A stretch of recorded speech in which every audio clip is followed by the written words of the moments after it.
Hello everybody, welcome back to the channel. Today what we got for you are 5 things that players dislike about GTA San Andreas. And I know, hold your horses. You're probably thinking, how can you say that? San Andreas was a perfect game. There was nothing to hate about it. Well, this video is a continuation of a video I did just a few days ago. I promised you guys once we break 2,000 likes, I will upload another one and turn this into a series.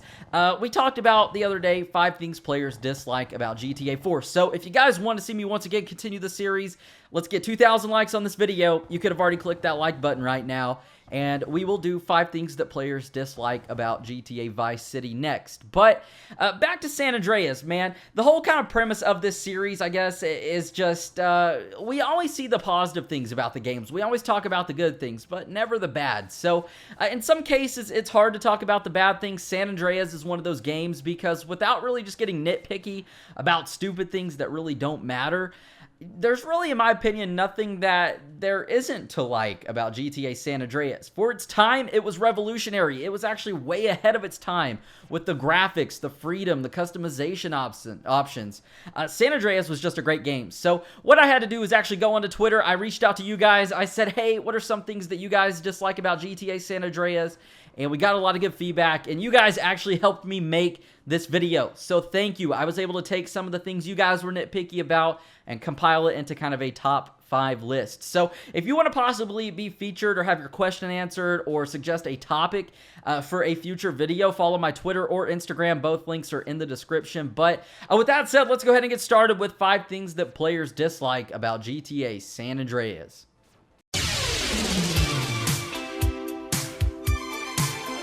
Number 5, the mission wrong side of the tracks. So this one's pretty obvious. This one is highly regarded as one of the hardest missions, not only in GTA San Andreas, but also in the GTA series. The mission basically features CJ and Big Smoke chasing down some Vagos who are on the top of this train shooting at us, and we have to drive this Sanchez motorbike. It's not too hard to drive, but what is hard is to kill these Vagos on the top of this train because Big Smoke's aim is ridiculously horrible. It takes him forever to kill these guys, and there's only like 3 or 4 of them on top of this train. But also, we have to watch out for oncoming obstacles like trains coming towards us and not running into oncoming traffic on these railroad tracks and getting taken out, and cars getting in front of us, because as you guys know in the GTA series, whether you're on a car chase or following somebody, there's always those random pedestrians that are literally programmed to drive horribly, pull out in front of you, wreck into your car, and just mess you up. And also alongside of this mission, just not only being the hardest mission in the GTA series, is one of the most famous dialogue or just lines in all of the GTA series, which is, CJ, all you had to do was follow the damn train. All we had to do was follow the damn train, CJ. Number 4, Zero's RC missions. So, I know, we're on the topic just like missions here, and we're going to change that up in just a moment, but Zero's RC missions in San Fierro, man, are some of literally just the worst missions in the GTA series. Not only are they hard, like wrong side of the tracks, but they are literally, they're just pointless, and they're miserable, and they're not fun at all. There is zero fun in this. These are missions that if you just want to have a reason to break a controller or just break something and scream at the top of your lungs and relieve stress, then I recommend you go into Zero's RC shop. So really there's 2 missions that are just miserable. There's Air Raid and Supply Lines, and both of these missions involve you either shooting down and defending Zero's RC shop from incoming RC airplanes that are mounted with machine guns shooting at you, trying to kill you, as well as flying and piloting one of these RC airplanes, which are impossible to do, may I add. Like, the controls are literally horrible, and also in one of these missions you are limited to how much fuel you have, and you have to fly around San Fierro taking out these vans and blowing them up with these guns while combating the horrible controls and trying not to run out of fuel. It's literally horrible. But thankfully, and I want to say I'm 99% sure these missions you don't have to do to complete the game 100%.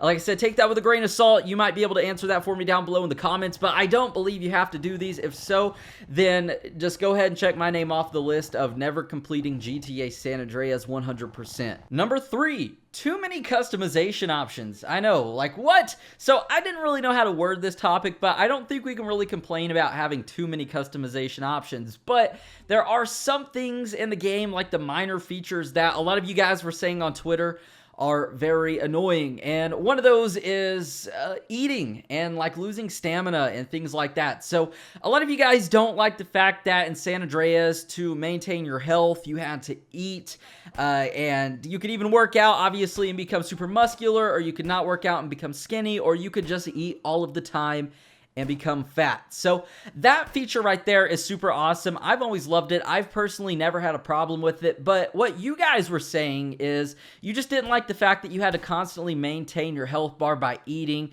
and making sure you stayed on top of that, because I know the feeling when you get into the groove and you just want to keep grinding out missions, but instead you've got to take time off in between to go eat, fill up your health bar, things like that. It's kind of like in Minecraft. I remember back when Minecraft first came out, there wasn't like a food bar. You didn't have to eat to stay alive and have your health bar maxed out. You could literally just do anything, and then they added that in there, and man, that sucked. A lot of you guys said, hey, we would love it if the option to eat was there to maintain the health and stuff, but it was literally just an option if it could stay like that. Like in GTA Vice City, you had the choice. You could eat. It made things more realistic. It was just a fun thing to do. But as with anything that gets boring, it gets old, and you don't want to worry about that until maybe you start role-playing with some friends, and you're like, yeah, let's go eat real quick, then let's go kill some bad guys, and things like that. Number 2, the controls. So this is probably the most popular thing you guys were telling me that you dislike about GTA San Andreas. So first off, I've personally never had an issue with the controls in the game.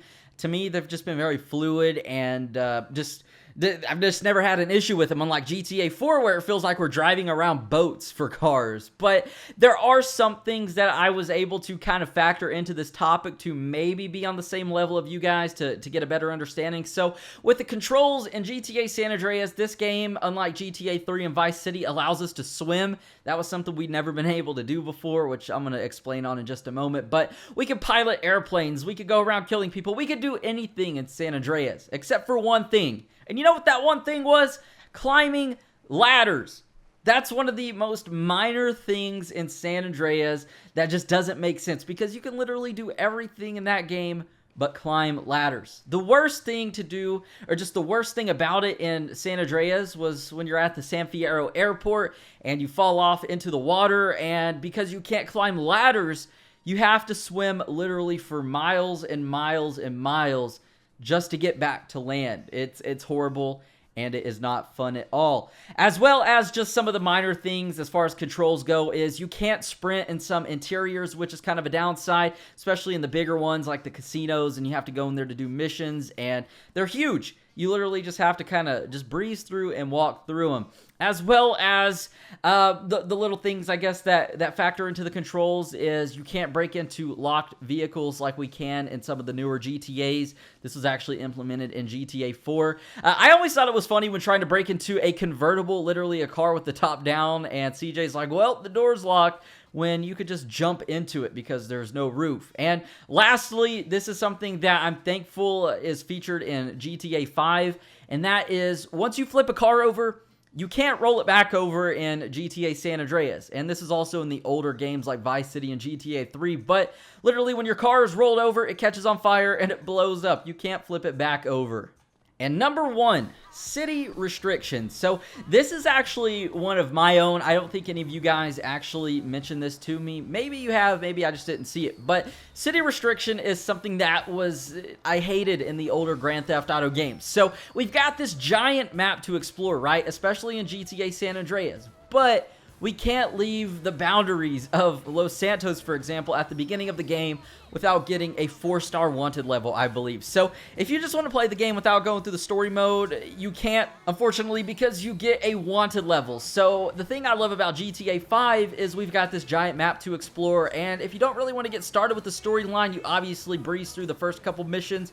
But from then on out, you can actually fly around the map, you can explore the map, and you can check things out without having to just advance through the storyline first. Because we know San Andreas was kind of a long game. It was kind of long. That's what she said, okay? Immature joke. But you know, breezing through the missions is something that you kind of can't do without it taking a couple hours. If you want to go explore Las Venturas and things like that, you've literally got to play through all of these missions first. So with that said, that's actually my list of 5 things players dislike about GTA San Andreas. It's actually mostly your guys' list that I was able to compile into a video. So if you guys enjoyed and want to see me continue the series, be sure to give the video a thumbs up. 2,000 likes would be awesome. Not sure if we can do it. As well as don't forget to subscribe and turn on notifications. That way you guys never miss out on another daily video game upload. And with that said, my name is Zach Cox. Thank you guys for stopping by, and I will see you all in the next video.